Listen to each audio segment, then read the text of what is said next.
In this screencast, we're going to look at different ways that we can assess whether the way that we've tuned a feedback controller is good or not. So to determine the performance of this PID controller, it's often helpful to consider how large the error from set point is. So there are 4 different ways to do this that are commonly used. The first one is called the integral absolute error, or IAE.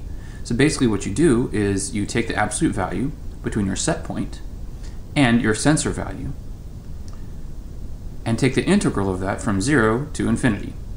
That will give you the integral, absolute because you have the absolute value, error, where of course error, as a function of t, is y set point minus y sensor. So when you take this integral, basically what this does is it essentially adds up all the errors from set point over time. So this shaded region here, that area is added to this area, which is added to this area, etc. So adding up all those areas gives you this integral, IAE. The other 3 kinds of ways to assess your performance are the same idea, but they emphasize different parts of the error. So you have integral time absolute error, or ITAE, integral square error, ISE, or integral time square error. So the integral time absolute error has a t in front of the absolute value sign. Integral square error has a square instead of the absolute value. And integral time square error has a t in front of the square. So why would you choose these different kinds of performance assessment criteria? Well, each one of these emphasizes a different kind of the error. So for example, the t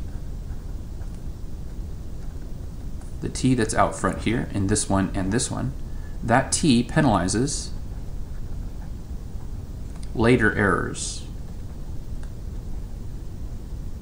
because as time increases, this t increases, which makes the integral bigger at later times as compared to the ones without the t. So the t penalizes later errors, and you could do the square instead of the absolute value, and the square penalizes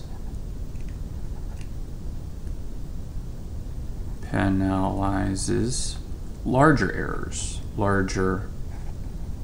errors, right? So the square penalizes larger errors, and the t's penalize later errors. So if you want one that's just standard, you would use the IAE. If you want one that penalizes later errors but not larger errors, you would use the ITAE. If you want to penalize errors that want one that penalizes larger errors but not later errors, you would use the ISE. And if you want one that penalizes both later errors and larger errors, you would use the ITSE.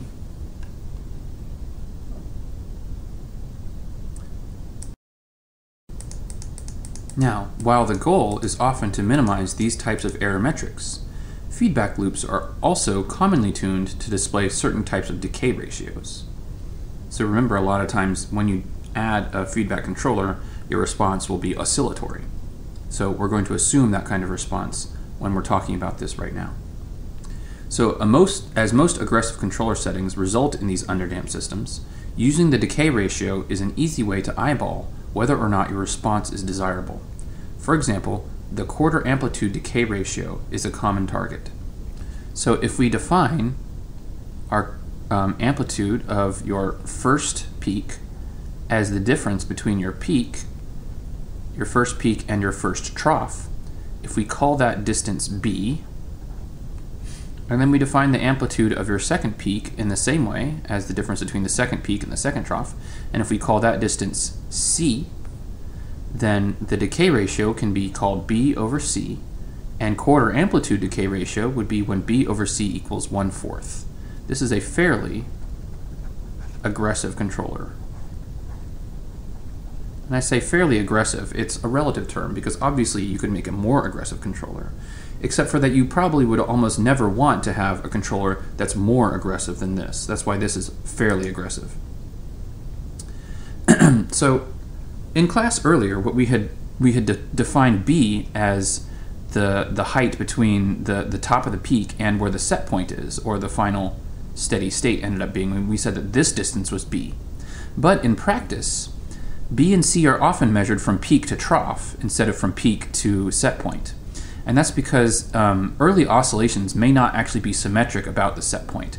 And so sometimes it might be hard to tell how tall this amplitude really is, or what a good measure is for how tall that amplitude is. So in practice, now in class, with these linear equations that we look at, then you don't have to do this. But in practice, when you get out into the field, or in industry, and you have a real system happening, then this is a better way to do it.